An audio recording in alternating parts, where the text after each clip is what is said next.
মহান আল্লাহর অশেষ রহমত। পঞ্চগড়ে এক প্রসূতি মা একসাথে ৩টি সন্তানের জন্ম দিয়েছেন। শনিবার ৪ জানুয়ারি দিবাগত রাত 12:30টার দিকে পঞ্চগড় শহরের দেশ ক্লিনিক অ্যান্ড ডায়াগনস্টিক সেন্টারে এই খুশির ঘটনাটি ঘটে। অস্ত্রোপচারের মাধ্যমে জন্ম নেওয়া নবজাতকদের মধ্যে 2 জন ছেলে এবং 1 জন মেয়ে। তেঁতুলিয়া উপজেলার যোগীগঞ্জ গ্রামের কাপড় ব্যবসায়ী রুবেল রানা ও শিউলি আক্তার দম্পতির জন্য এই আনন্দ একটু ভিন্ন। বিয়ে হওয়ার প্রায় 4 বছর হয়ে গেল। কিছুদিন আগে 3টা বাচ্চা হয়েছিল। আল্লাহর রহমতে বাচ্চা 3টা টিকে নাই। আল্লাহ পাক রব্বুল আলামিন তেঁতুলিয়া প্রীতম স্যারের চিকিৎসায় বাচ্চা কনসেপ্ট করে এবারও 3টা বাচ্চা 37 সপ্তাহ হওয়ার পরে ডক্টর আমির হোসেন স্যার কালকে সিজারি দিয়ে বাচ্চাগুলো খালাস করে এবং বাচ্চাগুলো আল্লাহর রহমতে ভালো আছে এবং বাচ্চার মাও ভালো আছে এবং দুটি বাচ্চা ছেলে, একটি বাচ্চা মেয়ে বাচ্চাটা 2.5 কেজি, একটা ছেলে বাচ্চা 2 কেজি 300 গ্রাম, একটা ছেলে বাচ্চা 2 কেজি 200 গ্রাম।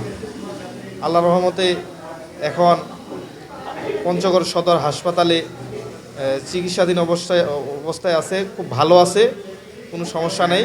জানা যায়, বিয়ের 2.5 বছর পর একবার শিউলি আক্তার 3 সন্তান গর্ভধারণ করলেও দুর্ভাগ্যবশত তারা মারা যায়।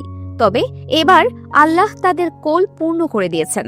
এবং আমি বাচ্চা কনসেপ্ট করার আগের থেকে ডাক্তার প্রীতম্বর কাছ থেকে আমি চিকিৎসা নিয়েছি। তো আল্লাহর রহমতে আমার 3টা বাচ্চা কনসেপ্ট করছে। এর আগে 3টা বাচ্চা হয়ে মারা গেছে, 2টা ছেলে একটা মেয়ে হয়ে মারা গেছে। তবে এবারেও আল্লাহর রহমতে আমাকে 3টা বাচ্চা দিছে, 2টা ছেলে একটা মেয়ে।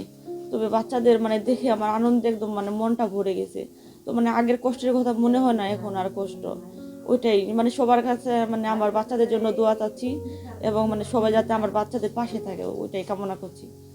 37 সপ্তাহ 1 দিন গর্ভধারণের পর প্রসব বেদনা উঠলে শিউলি আক্তারকে ক্লিনিকে নেওয়া হয়। পরিস্থিতি বিবেচনায় জরুরি সিজার করেন চিকিৎসকরা।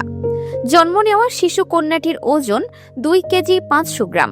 2 ছেলে শিশুর ওজন যথাক্রমে 2 কেজি 300 গ্রাম ও 2 কেজি 200 গ্রাম। বর্তমানে মা ও শিশুরা পঞ্চগড় আধুনিক সদর হাসপাতালে পর্যবেক্ষণে আছেন এবং তারা সম্পূর্ণ সুস্থ রয়েছেন। অস্ত্রোপচার পরিচালনাকারী ডাক্তার আমির হোসেন জানান, 12:40 দেশ ক্লিনিকে সিজারিয়ান সেকশনের মধ্যে 3টি বাচ্চাকে প্রসব করানো হয়। আল্লাহর অশেষ রহমতে বাচ্চা এবং বাচ্চাগুলি এবং মা সুস্থ আছেন। বাচ্চার অধিকতর স্বাস্থ্য ঝুঁকি চিন্তা করে আমরা বাচ্চাগুলোকে পঞ্চগড় সদর হাসপাতালের নিবিড় পরিচর্যা কেন্দ্রে রাখা হয়েছে। বাচ্চা এখন পর্যন্ত আল্লাহর রহমতে সুস্থ আছে, বাচ্চা ও মা। এটা আসলে একাধিক বাচ্চা, এটা আমাদের অনেক আগে থেকে সাধারণত 2টা পর্যন্ত পাওয়া যায়, 3টা ভেরি ভেরি রেয়ার। 8 থেকে 10,000 প্রেগনেন্সির মধ্যে 3টা হতে পারে, কিন্তু আসলে এগুলোকে টান পর্যন্ত নিয়ে যাওয়া বেশ ঝুঁকিপূর্ণ। এই আমরা যেটা জেনেছি যে এই মহিলার এই মায়ের ইতিপূর্বে আবার এরকম একটা ট্রিপলেট, এটাকে বলা হয় ট্রিপলেট, যাদের 3টা বাচ্চা হয়, ট্রিপলেট এই ধরনের প্রেগনেন্সি হয়েছিল, কিন্তু দুর্ভাগ্যজনকভাবে ওটা 6 মাসেই বাচ্চা 3টা অ্যাবর্শন হয়ে যায়। এবারের ঘটনায় যেটা সবচেয়ে বড় ভূমিকা রেখেছে প্রাক্তন সিভিল সার্জন স্বনামধন্য চিকিৎসক ডাক্তার পীতাম্বর রায়, আপনারা ওনাকে চেনেন।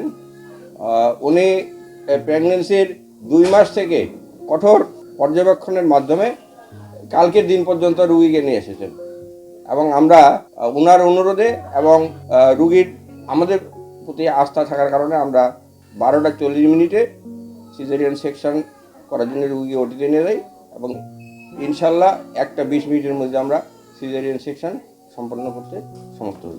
ডাক্তার হিসাবে বলা যায় আমার জীবনে আমি এই প্রথম আর কি 3টা সিজারিয়ান সেকশনের মাধ্যমে 3টা বাচ্চা করতে পেরেছি, আল্লাহর রহমতে সাকসেস হয়েছি।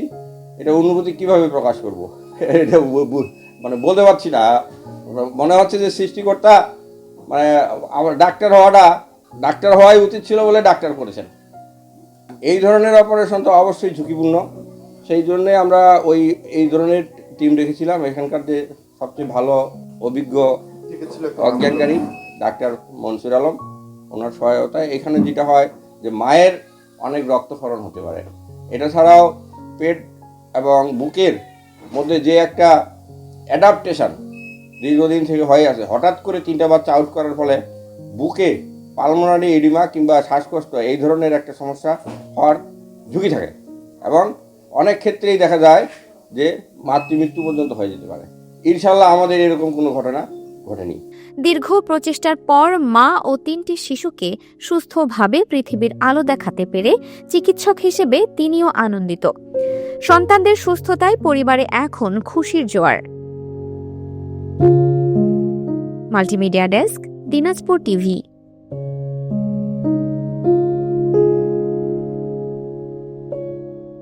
দিনাজপুর টিভি মানুষের জীবনের কথা বলে।